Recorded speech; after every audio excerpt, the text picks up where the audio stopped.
पनौती जिस दिन पैदा हुई उसके जन्म के कुछ समय बाद ही उसकी माँ चल बसी, और जब उसको घर लेकर आए तो उसके अगले दिन ही उसके पिता मोहन की नौकरी चली गई। तब से मोहन अपनी बेटी को मनहूस मानने लगा। यह लड़की हमारे लिए पनौती बनकर आई है। जब से आई है कुछ न कुछ नुकसान ही हो रहा है। पहले अपनी माँ को खा गई और अब मेरी नौकरी।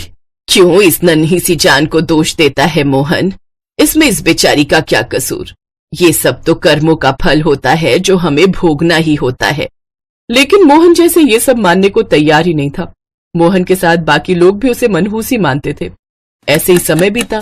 अब धीरे धीरे पनौती बड़ी हो गई। फिर एक रोज, अम्मा मुझे भी शादी में जाना है। मेरी बच्ची, मैं तुझे कैसे शादी में ले जाऊं? और अगर वहां कुछ गलत हो गया तो फिर सब तुझे ही कुछ गलत बोलेंगे। तो दादी, अगर मैं पैदा नहीं होती तो क्या इस दुनिया में कुछ भी गलत नहीं होता क्या?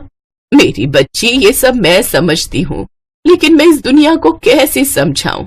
अच्छा चल, तू भी मेरे साथ चल, जो होगा देखा जाएगा। रुमला पनौती को अपने साथ ले गई। पनौती दिखने में बेहद खूबसूरत थी और उम्र के 18वें साल में पहुंचते पहुंचते तो वो और भी खूबसूरत होती जा रही थी। शाम को वो रुमला के साथ शादी में पहुंच गई। उसे देख मोहल्ले की औरतें बोली, ये लो, रुमला काकी इस पनौती को भी अपने साथ ले आई। अरे इसके यहाँ आने से कुछ गलत सलत हो गया तो? अरे क्यों तुम इस बेचारी के पीछे पड़ी रहती हो?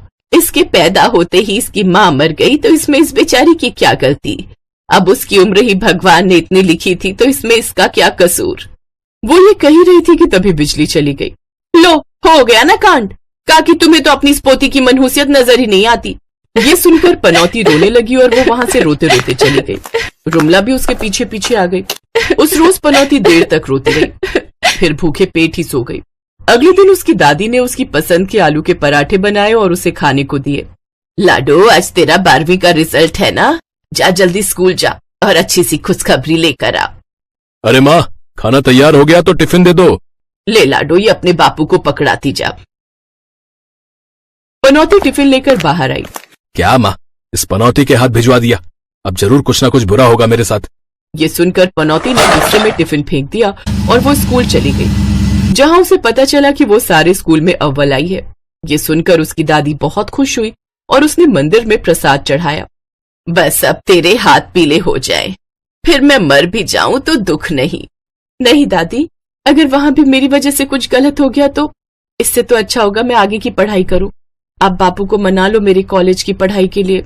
रुमला ने मोहन से इस बारे में बात की। बड़ी मिन्नतों के बाद वो इसके लिए मान गया और उसने कॉलेज के एडमिशन के लिए उसे पैसे दे दिए। फिर पनौती ने कॉलेज में एडमिशन लिया, जहां क्लास में सबने उसका नाम पूछा तो वो सब उसका मजाक उड़ाने लगे। ये देख क्लास में पढ़ने वाले विकास को गुस्सा आ गया। चुप रहो, ये लड़की अभी नहीं है। भला कोई किसी का ऐसा मजाक उड़ाता है क्या? पनौती, तुम मेरे साथ आओ। विकास उसे अपने साथ बाहर ले गया। तुम बहुत सीधी हो। आजकल सीधे लोगों का जमाना नहीं है। मेरा नाम विकास है। अब से कोई तुम्हें तंग करे तो मुझे बताना। आज से हम दोस्त हैं। इस तरह वो अब दोस्त बन गए। तभी विकास को किसी का फोन आया, जिसे सुनकर वो खुशी से झूमने लगा। ये देख पनौती मुस्कुराने लगी। क्या हुआ, बड़े खुश लग रहे हैं आप? तुम जो कोई भी हो, मेरे लिए बड़ी लकी हो। तुम्हें पता है, तुमसे मिलते ही कितनी बड़ी खुशखबरी मिली है मुझे। मेरी माँ, जिनको 3 साल पहले लकवा मार गया था, आज वो बिल्कुल ठीक हो गई है। वो अपने पैरों पर खड़ी हो गई है। सच में? बधाई हो। Really, you are so lucky for me. ऐसा कैसे हो सकता है विकास? मेरे पैदा होते ही मेरी माँ मर गई। अस्पताल से घर आई तो पिता की नौकरी चली गई। जहाँ जाती हूँ कुछ न कुछ उल्टा हो ही जाता है, इसीलिए तो सब मुझे पनौती बोलते हैं। ये कहते ही उसकी आंखों में आंसू आ गए। अरे तुम तो रोने लगी। प्लीज चुप हो जाओ। कोई कुछ भी कहे, लेकिन मेरे लिए तो तुम सच में लकी हो, इसलिए मैं आपसे तुम्हें पन्नू कहकर बुलाऊंगा। ये सुनकर पनौती मुस्कुराने लगी। अब दोनों साथ साथ कॉलेज में रहते। धीरे धीरे दोनों में दोस्ती बढ़ती गई और कब ये दोस्ती प्यार में बदल गई उन्हें पता ही नहीं चला।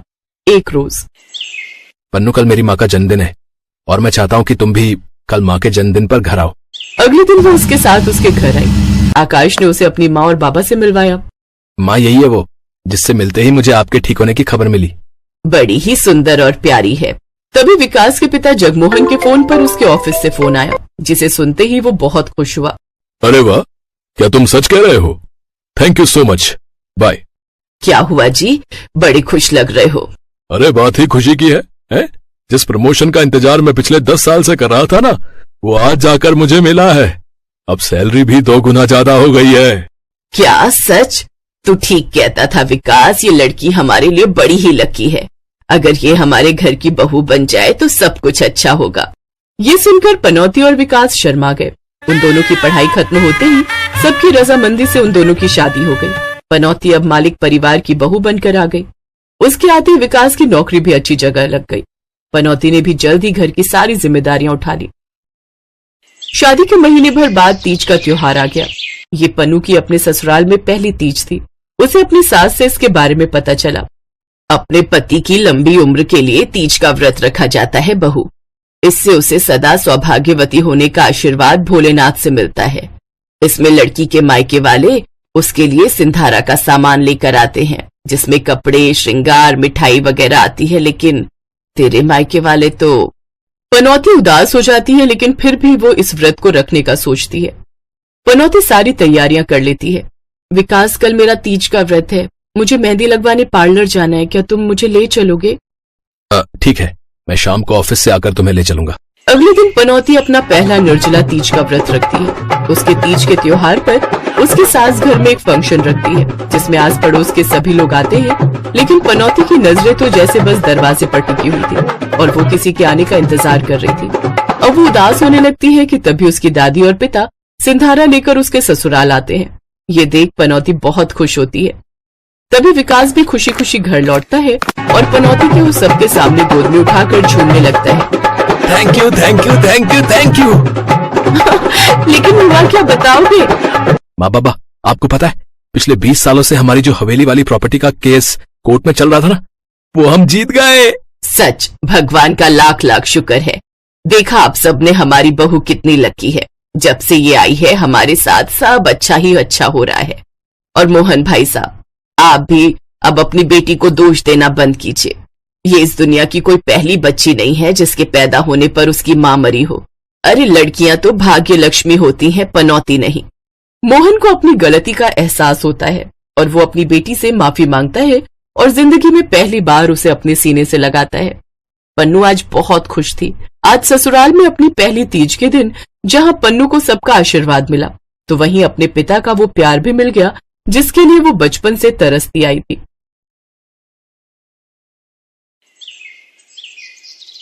रूपा के 2 बेटे थे। बड़ा बेटा महेश और छोटे बेटे का नाम रमेश था। महेश की शादी ललिता से हुई थी, जिसका स्वभाव जरा लालची किस्म का था।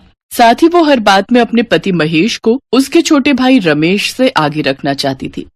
उसे अपना देवर रमेश फूटी आंख नहीं सुहाता था, जबकि रमेश अपने भैया और भाभी से बहुत प्यार करता था। अरे महेश, बेटा जरा सुन तो। हाँ माँ, बोलो। बेटा, वो घर में आटा खत्म हो गया है, तो ला देगा क्या? हाँ माँ, मैं अभी लेकर आता हूँ। आप क्यों जाओगे? रमेश जाएगा ना। सारा दिन कुछ करता तो है नहीं, कम से कम घर का ही कुछ काम कर ले। हाँ भाभी, लाओ मुझे थैला दो, मैं लेकर आता हूँ आटा। रूपा अपनी बहू ललिता का स्वभाव जानती थी, पर घर में कलेश ना हो इसलिए वो कुछ कहती नहीं थी, जबकि ललिता इस बात का गलत फायदा उठाती थी। कुछ दिनों बाद अचानक रूपा की तबीयत बिगड़ गई। तब बीमार रूपा ने रमेश और महेश को अपने पास बुलाकर कहा, बेटा महेश, रमेश तेरा छोटा भाई है, तो तुझे ही हमेशा इसका ख्याल रखना होगा। ऐसा क्यों बोल रही हो माँ? बेटा, अब मेरे पास ज्यादा वक्त नहीं है।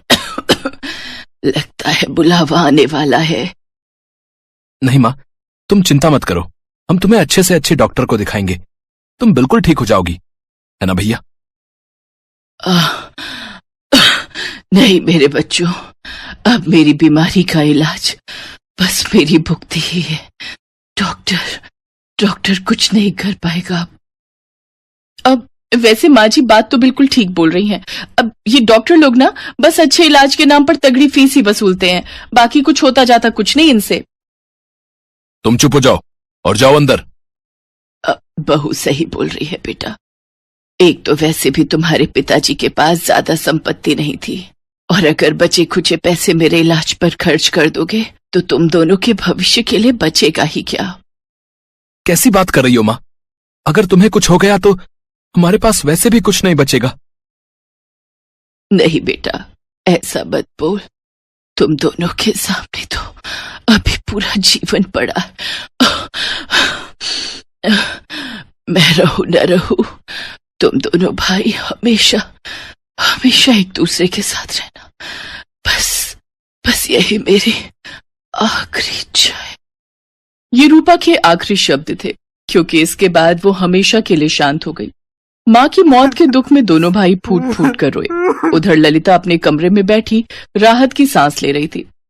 दरअसल जब से रूपा बीमार हुई थी तब से ही उसने बिस्तर पकड़ लिया था और घर का सारा काम ललिता पर आ गया था। साथ ही बेमन से ही सही ललिता को अपनी सास की देखभाल भी करनी पड़ती थी। लेकिन अब रूपा की मौत के बाद घर में ललिता की ही मनमर्जी चलने वाली थी।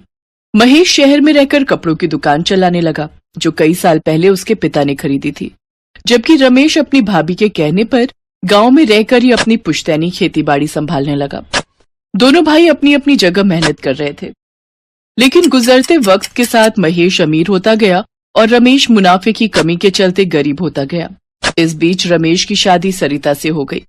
सरिता गरीब घर से जरूर थी, लेकिन उसके और रमेश के बीच बड़ा प्यार था, जबकि ललिता और महेश के बीच आए दिन कहासुनी होती रहती थी। फिर एक दिन, सुनो जी, अब बस करो, आ जाओ। अरे वाह, खुशबू तो बहुत बढ़िया है, लाओ जल्दी से दे दो। अब हाँ ये लो। अब सुनो जी, मुझे आपसे एक बात कहनी थी। हाँ तो बोलो ना। मैं सोच रही थी क्यों ना हम भी शहर जाकर रहें, वहाँ आप ज्यादा कमाई कर सकते हो। मैंने तुम्हें पहले भी बताया कि ये खेतीबाड़ी मेरे बाबूजी की निशानी है। अगर मैं शहर चला गया तो ये सब कौन देखेगा? तो बड़े भैया भी तो सब छोड़ छाड़ कर चले गए। बड़े भैया की वो जाने, पर मैं अपने माँ बाबूजी की निशानी को ऐसे नहीं छोड़ सकता। सच तो ये था कि रूपा की मौत के बाद से महेश भी अब ललिता के रंग में रंगने लगा था।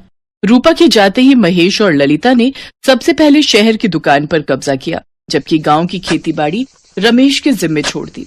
और इस तरह से बिना कुछ कहे सुने दोनों भाइयों में संपत्ति का बंटवारा भी हो गया। हालांकि रमेश के पास जो खेती की जमीन थी उससे कहीं ज्यादा कीमत शहर में उस एक दुकान की थी जो अब महेश के पास थी, लेकिन रमेश ने कभी इसे लेकर शिकायत नहीं की। वक्त ऐसे ही बीतता रहा।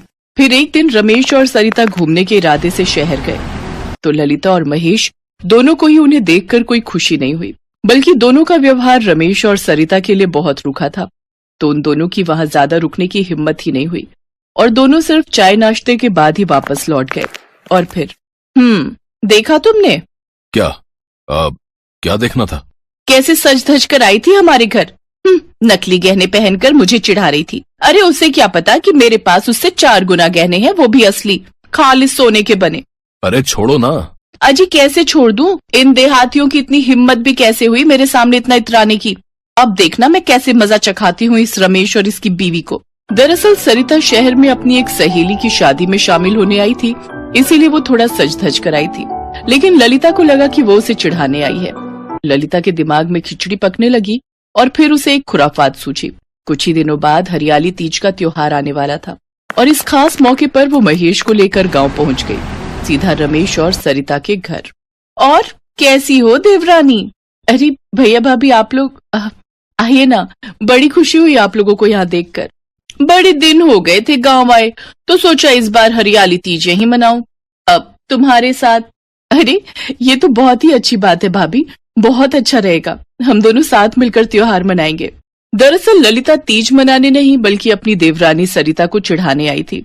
असल में वो उसे अपने नए और महंगे कपड़े और गहने दिखाकर चिढ़ाना चाहती थी। हरियाली तीज वाले दिन सरिता सुबह जल्दी उठी, नहा धोकर साफ कपड़े पहने और फिर पूजा करके व्रत रखा, जबकि ललिता दिन निकलने तक सोती ही रही। फिर जब उठी तो सरिता को सजा धजा देखकर उसका पारा फिर से चढ़ गया। देखा देखी उसने भी जल्दी से नहाकर पूरा श्रृंगार किया और पास में जितने भी गहने थे उसने वो सारे एक साथ पहन लिए ताकि वो सरिता को नीचा दिखा सके। इधर रमेश सब कुछ देखकर और समझकर भी चुप था। सरिता ने हरियाली तीज की विधिवत व्रत और पूजा की, जबकि ललिता का सारा दिन बस सजने संवरने में ही लग गया। और फिर अरे सरिता, अब कैसी लग रही हूँ मैं, जरा देखो तो। आप बहुत सुंदर लग रही हो भाभी, सच में। अच्छा ये तो बताओ कि हमारी सास तो है नहीं, तो हम सुहागी किसे देंगे? ये सवाल मेरे मन में भी आया था भाभी, तो मैं सोच रही थी कि हम दोनों गांव के शिव मंदिर चलते हैं और वहां माँ पार्वती को ही सुहागी दे आते हैं। हाँ तो ठीक है, फिर चलो। सरिता बिल्कुल सामान्य थी, उसे ललिता के महंगे कपड़ों और गहनों से कोई फर्क ही नहीं पड़ रहा था और ये बात ललिता को बहुत खल रही थी।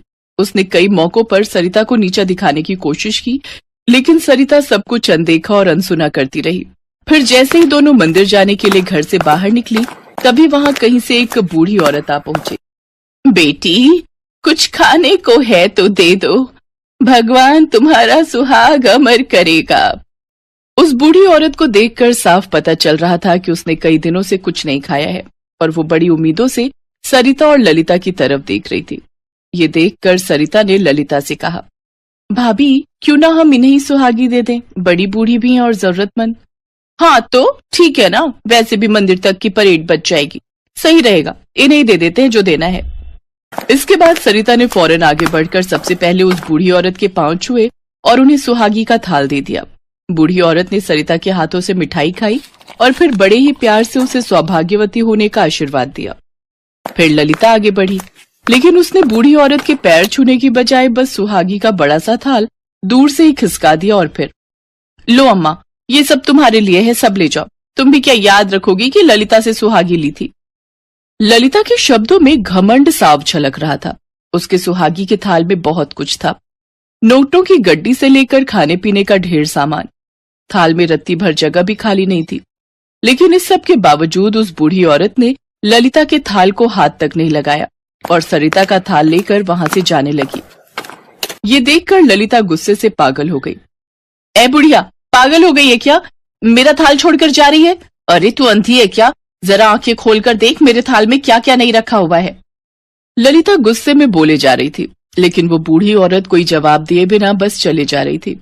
ये ललिता से बर्दाश्त नहीं हुआ और वो बूढ़ी औरत के पीछे भागी, लेकिन उसने जैसे ही बूढ़ी औरत को हाथ लगाया, एक तेज रोशनी से उसकी आंखें बंद हो गई और फिर जैसे ही ललिता की आंखें खुली तो सामने उस बूढ़ी औरत की जगह साक्षात माँ पार्वती खड़ी थी।